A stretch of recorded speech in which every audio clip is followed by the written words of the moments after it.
এদিকে তোমাদের রাগও যেমন বেড়ে উঠেছে, বিন্দুর বয়সও তেমনি বেড়ে চলেছে। বিন্দুর বর ঠিক হলো।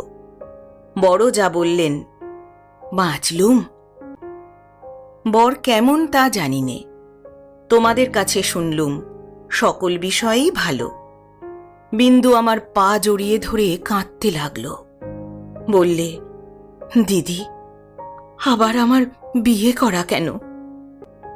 বর যদি ভালো হয় আমার কি আছে যে আমাকে তার পছন্দ হবে? একে তো মেয়ে, তাতে কালো মেয়ে।